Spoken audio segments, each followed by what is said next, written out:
Hello guys, welcome to my YouTube channel. आज हम start करेंगे अपना मॉक टेस्ट जिसमें हम बताएंगे बौद्ध धर्म का हमारा मॉक टेस्ट है। ठीक है, तो चलिए हम स्टार्ट करते हैं। तो हमारा है बौद्ध धर्म हमारा बौद्ध धर्म से कुछ इम्पोर्टेंट 20 क्वेश्चन हैं जो बहुत ज़्यादा एग्जाम में पूछता है। तो चलिए हम स्टार्ट करते हैं। पहला क्वेश्चन है हमारा, बौद्ध धर्म के संस्थापक कौन थे? बौद्ध धर्म के संस्थापक कौन थे? तो हमारा हो जाएगा Gautam Buddha. Gautam Buddha, option number C हमारा राइट आंसर। और इसमें उत्तर आंसर भी दिया है गौतम बुद्ध। ठीक है, फिर नीचे चलते क्वेश्चन नंबर दूसरा क्वेश्चन है, गौतम बुद्ध का जन्म कहाँ हुआ था? गौतम बुद्ध का जन्म कहाँ हुआ था? तो कपिलवस्तु भी नहीं होगा, कुशीनगर भी नहीं होगा, सारनाथ भी नहीं होगा। Lumbini is the right answer. हमारा लुम्बिनी हमारा सही हो जाएगा। और हाँ, कपिलवस्तु की राजधानी कपिलवस्तु लुम्बिनी में ही आता है। ठीक है, फिर आते हैं हम नीचे। गौतम बुद्ध के बचपन का क्या नाम था? गौतम बुद्ध के बचपन का नाम क्या था? तो राहुल। राहुल भी गलत हो जाएगा, तो इसमें है राहुल। राहुल राहुल भी हमारा गलत हो जाएगा। और ये सिद्धार्थ हमारा राइट आंसर। गौतम बुद्ध का जो बचपन का नाम था तो उन्हें सिद्धार्थ सिद्धार्थ से कहते थे। और ये आनंद आनंद भी गलत, देवदत्त भी गलत। ठीक है, इसमें जो आएगा, अगर सिद्धार्थ आता है आंसर में तो सही हो जाएगा। ठीक है, तो Siddharth is the right answer. फिर आते हैं हम, गौतम बुद्ध के पिता कौन थे? गौतम बुद्ध के पिता कौन थे? तो बिंबिसार। बिंबिसार भी गलत हो जाएगा। शुद्धोधन। शुद्धोधन गौतम बुद्ध के पिता थे। शुद्धोधन हमारा सही हो जाएगा। ठीक है, अजातशत्रु और अशोक, ये सब कोई भी नहीं होगा। शुद्धोधन हमारा राइट आंसर। फिर नीचे आते हैं हम, पांचवा क्वेश्चन आते हैं, सिद्धार्थ ने गृह त्याग किस आयु में किया? सिद्धार्थ ने गृह त्याग किस आयु में किया? तो 25 वर्ष ये भी गलत, 27 वर्ष ये भी गलत, 29 वर्ष। 29 वर्ष हमारा सही हो जाएगा। और ये 35 वर्ष, 35 वर्ष में तो इनको ज्ञान की प्राप्ति हुई थी। अगर आता है क्वेश्चन की ज्ञान की प्राप्ति कब हुई, तो इन्हें 35 वर्ष की आयु में इन्हें ज्ञान की प्राप्ति हो गई थी। ठीक है, तो इन्हें 35 वर्ष की आयु में ज्ञान की प्राप्ति हो गई। और ये जानते हो, ये सिद्धार्थ ये गृह त्याग अपने बड़े भाई से पूछकर, मतलब विदा लेकर गृह त्याग किया था। ठीक है, फिर नीचे है क्वेश्चन नंबर 6, बुद्ध को ज्ञान की प्राप्ति कहाँ हुई? बुद्ध को ज्ञान की प्राप्ति कहाँ हुई? तो कुशीनगर में भी नहीं हुई, लुम्बिनी में नहीं हुई, सारनाथ में नहीं, बोध गया हमारा सही आंसर हो जाएगा। बोध गया में इनको ज्ञान की प्राप्ति हुई थी। ठीक है, तो बोध गया इज द राइट आंसर। हमारा बोध गया सही हो जाएगा। फिर आते हैं हम अगले क्वेश्चन पे।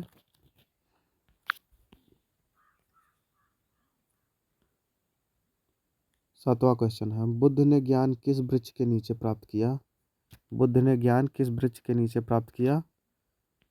बुद्ध ने ज्ञान किस वृक्ष के नीचे प्राप्त किया? तो बरगद। बरगद भी सही नहीं होगा, नीम भी नहीं सही होगा।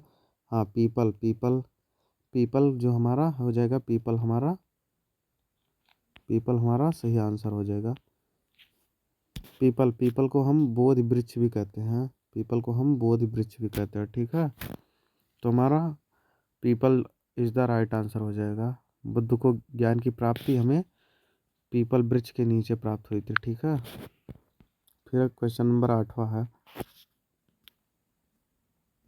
क्वेश्चन है, बुद्ध का पहला उपदेश कहाँ दिया? बुद्ध का पहला उपदेश कहाँ दिया? तो बुद्ध का सब पहला उपदेश कहाँ दिया? तो राजगृह। राजगृह भी गलत हो जाएगा, वैशाली भी गलत हो जाएगा, सारनाथ हमारा सही हो जाएगा। सारनाथ। अगर इसमें आता है क्वेश्चन कि सबसे ज़्यादा उपदेश कहाँ दिया? सबसे ज़्यादा उपदेश तो श्रावस्ती में दिए। तो श्रावस्ती में सबसे ज़्यादा ये उपदेश दिए थे गौतम बुद्ध, श्रावस्ती में सबसे ज़्यादा उपदेश दिए थे ये, तो Shravasti is the right answer हो जाएगा। अगर जो इसमें पूछता है क्वेश्चन कि बुद्ध ने सबसे ज़्यादा उपदेश कहाँ दिए, तो श्रावस्ती हम लगाएंगे। ठीक है, इसका फिलहाल तो सारनाथ ही सही होगा।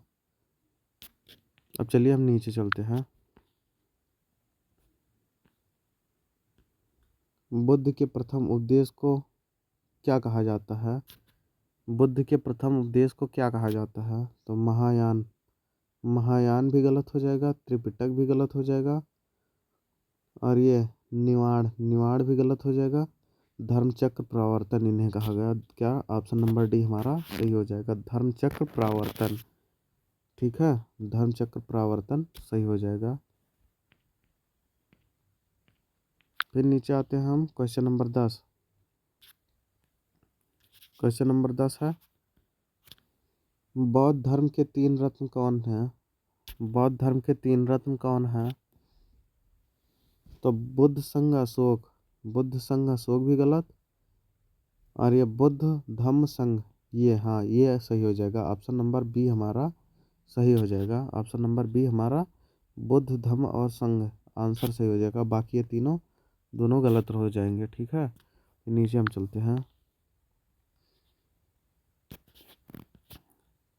संसार, 11वां क्वेश्चन है, संसार दुखमय है, यह किस आर्य सत्य से संबंधित है? संसार दुखमय है, यह किस आर्य सत्य से संबंधित है? तो दुख आर्य सत्य, ऑप्शन नंबर फर्स्ट हमारा सही हो जाएगा। बाकी ये जो तीनों हैं ये गलत हो जाएंगे, हमारा गलत हो जाएगा। तो दुख आर्य सत्य हमारा ऑप्शन नंबर ए सही हो जाएगा। ठीक है, क्वेश्चन नंबर 12 पे आते हैं हम। क्वेश्चन नंबर 12 है, अष्टांगिक मार्ग में कुल कितने अंग होते हैं? अष्टांगिक मार्ग में कुल कितने अंग होते हैं? तो अष्टांगिक मार्ग में कुल 8 अंग होते हैं। 8 हमारा option number C is the right answer. C हमारा आंसर हो जाएगा, जिसमें 8 8 होगा आंसर हमारा। ठीक है, तो 8 हमारा सही हो जाएगा। फिर क्वेश्चन नंबर 13 पे आते हैं। क्वेश्चन नंबर 13 है, बुद्ध ने किस भाषा में उपदेश दिए? बुद्ध ने किस भाषा में उपदेश दिए? तो बुद्ध ने पाली भाषा में उपदेश दिया अपना, पाली भाषा में। Pali is the right answer. Option number C हमारा सही हो जाएगा। सी हमारा पाली, पाली हमारा सही होगा। ठीक है,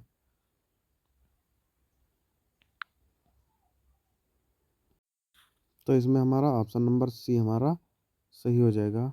ऑप्शन नंबर सी हमारा, ऑप्शन नंबर सी पाली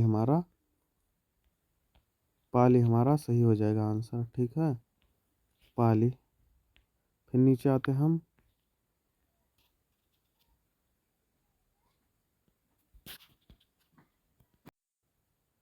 फिर है क्वेश्चन नंबर 14 है, बौद्ध धर्म में ईश्वर की सत्यता को माना गया है या नहीं?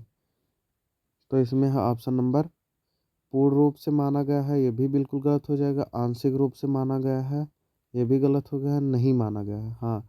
ये क्वेश्चन नंबर तीसरा जो है हमारा, ऑप्शन नंबर सी हमारा राइट आंसर हो जाएगा, क्योंकि इसमें इसमें ईश्वर ईश्वर की मान्यता नहीं है। ठीक है, इसमें ईश्वर की मान्यता नहीं है। फिर क्वेश्चन नंबर 15 पे आते हैं हम। 15 है, क्वेश्चन नंबर 15, बुद्ध का महापरिनिर्वाण कहाँ है? बुद्ध का बुद्ध का महापरिनिर्वाण कहाँ हुआ है? तो बुद्ध का महापरिनिर्वाण बोध गया भी नहीं हुआ है, कुशीनगर, हाँ कुशीनगर में। ऑप्शन नंबर बी हमारा, ऑप्शन नंबर बी हमारा सही हो जाएगा, Kushinagar. Kushinagar is the right answer. Kushinagar हमारा सही हो जाएगा। नीचे आते हैं, क्वेश्चन नंबर 16 है, बौद्ध धर्म का प्रतीक चिन्ह का क्या है? बौद्ध धर्म का प्रतीक चिन्ह, बौद्ध धर्म का प्रतीक चिन्ह क्या है? तो इसमें है कमल, कमल भी गलत हो जाएगा, त्रिशूल भी गलत हो जाएगा। धर्मचक्र, धर्मचक्र ऑप्शन नंबर सी हमारा राइट आंसर हो जाएगा। ठीक है, धर्मचक्र हमारा सही हो जाएगा। फिर आते हैं हम, बौद्ध धर्म का सबसे बड़ा बौद्ध धर्म का सबसे बड़ा संरक्षक कौन था? बौद्ध धर्म का सबसे बड़ा संरक्षक कौन था? तो हर्षवर्धन भी गलत है, कनिष्क भी गलत है, बिंबिसार भी गलत है, और अशोक। अशोक हमारा सही हो जाएगा, क्योंकि अशोक अशोक ये बौद्ध धर्म के प्रचार प्रसार के लिए अपने बड़े बेटे और अपनी बेटी को ये प्रचार प्रसार के लिए श्रीलंका भेज दिया था। श्रीलंका मतलब प्रचार प्रसार के लिए अपने लड़के और लड़कियों को भेज दिया था। ठीक है, तो Ashok is the right answer. फिर आते हैं हम क्वेश्चन नंबर 18 पे आते हैं। 18 क्वेश्चन है। त्रिपिटक में कुल कितने पिटक हैं? त्रिपिटक में कुल कितने पिटक हैं? तो 3। ऑप्शन नंबर बी हमारा राइट आंसर हो जाएगा। ठीक है, ऑप्शन नंबर बी हमारा सही हो जाएगा। ठीक, इसके बाद आते हैं क्वेश्चन नंबर 19 पे आते हैं हम। 19 है, बौद्ध संघ में प्रवेश को क्या कहा जाता है? बौद्ध संघ में प्रवेश को क्या कहा जाता है? तो दीक्षा भी गलत है, संन्यास भी गलत है। उपसंपदा हमारा सही हो जाएगा। उपसंपदा इज द राइट आंसर। उपसंपदा हमारा सही हो जाएगा।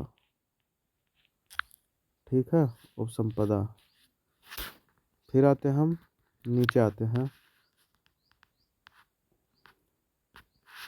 क्वेश्चन नंबर 20 आखिरी क्वेश्चन है। 20 क्वेश्चन है, बौद्ध धर्म का अंतिम लक्ष्य क्या था? या बौद्ध धर्म का अंतिम लक्ष्य क्या है? बौद्ध धर्म का अंतिम लक्ष्य क्या है? तो अंतिम लक्ष्य स्वर्ग भी गलत है, स्वर्ग भी गलत है। ठीक है, स्वर्ग भी गलत है, मोक्ष भी गलत है, निवाड़ हमारा सही हो जाएगा। निवाड़ ऑप्शन नंबर सी हमारा राइट आंसर। ठीक है, निवाड़ जो हो जाएगा, निवाड़ हमारा सही हो जाएगा। निवाड़ हमारा सही हो जाएगा। अंतिम लक्ष्य निवाड़ ही था। तो आई होप, आशा करते हैं हमारा वीडियो आपको अच्छा लगा होगा, और चैनल पे पहली बार है तो चैनल को सब्सक्राइब कर दीजिए, वीडियो को लाइक कर दीजिए। जय हिंद, जय भारत। अगला हम अपना मॉक टेस्ट लाएंगे, जो आपको वीडियो आने पर ही पता चलेगा। ठीक है, तो चलिए हम अब एंड करते हैं अपना वीडियो। जय हिंद, जय भारत।